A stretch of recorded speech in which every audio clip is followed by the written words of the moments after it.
Kata kelima yang ingin kita renungkan pada kesempatan ini adalah terpujilah engkau di antara wanita. Kalimat pujian, kalimat kekaguman dan apresiasi ini tidak lagi datang dari Allah atau malaikat atau Bunda Maria sendiri, tapi dari orang lain, dari Elizabeth. Kita baca dalam Injil Lukas bab 1 ayat 41 sampai 42 berbunyi demikian.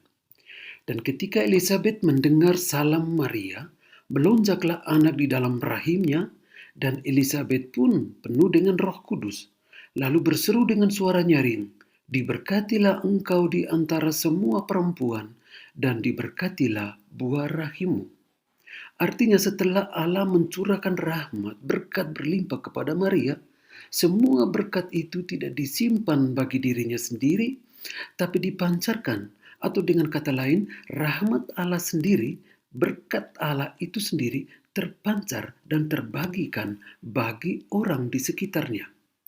Maria sungguh dipenuhi oleh Roh Kudus, sehingga kemana saja ia pergi dalam tuntunan Roh Allah itu.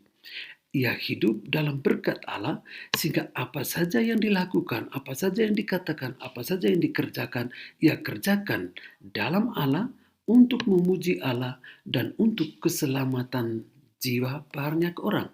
Maria sungguh dipenuhi Roh Kudus, sehingga tidak berarti bahwa ia hidup penuh Roh Kudus, maka hidup imannya juga luar biasa, tak terjangkau oleh orang lain. Sebaliknya, semakin ia hidup, semakin dengan nada syukur atas berkat Allah yang ia terima, ia panjatkan, semakin ia sederhana, semakin ia menyadari bahwa semuanya adalah rahmat, semuanya adalah berkat yang hanya datang dari Allah, semuanya karena campur tangan Allah sendiri. Ini adalah gambaran tentang hidup iman Maria. Semakin beriman, semakin hidup dalam Allah, ia semakin manusiawi, semakin peduli, semakin empati dan bersimpati dengan banyak orang. Semakin ia sibuk dalam rutinitas sebagai seorang ibu rumah tangga. Ibu yang sibuk mengurus rumah, mengurus makanan, pakaian, dan 1001 macam urusan dalam rumah tangga. Kesibukan harian yang dilakukan dalam kuasa Roh Kudus, maka kesibukan itu menjadi berkat dan berarti bagi orang lain. Kegembiraan biasanya akan semakin banyak dan semakin luas, semakin memenuhi hati kita ketika kegembiraan itu dibagikan dengan orang lain. Sehingga Elizabeth pun dikatakan penuh dengan Roh Kudus lalu berseru, "Sebab sesungguhnya ketika salammu itu sampai ke telingaku, anak yang di dalam rahimku melonjak kegirangan." Lukas bab 1 ayat 44. Memang Maria pantas dipuji di antara semua wanita karena keikhlasan dan kesiapsediaannya, karena kerelaannya untuk berbagi, dan karena kesetiaannya dalam rutinitas hidup harian sebagai seorang ibu.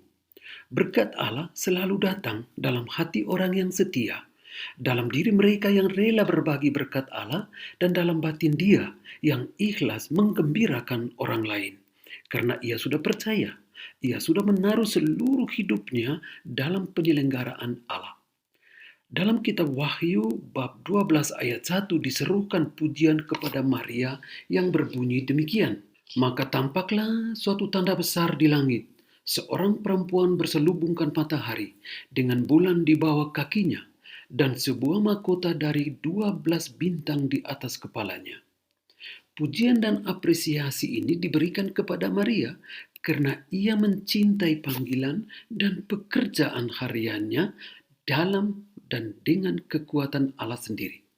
Maka setiap kali kita berdoa, "Salam Maria penuh rahmat, Tuhan sertamu, terpujilah engkau di antara wanita," sesungguhnya kita diberkati Allah, dan Bunda Maria membagikan berkat Allah itu dengan setiap orang, dengan setiap kita yang berdoa memohon kepada Bunda Maria.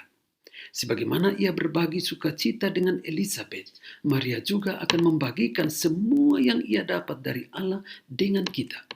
Maka Maria juga akan selalu siap sedia berbagi, asalkan kita seperti Elizabeth siap membuka pintu hati dan siap membiarkan Maria masuk menyapa kita dengan berkat yang dibawa dalam rahimnya sendiri, yaitu Yesus Kristus. Maka marilah jangan ragu, kita berdoa, berkata dengan keyakinan penuh, Salam Maria, penuh rahmat, Tuhan sertamu, terpujilah engkau di antara wanita. Amin.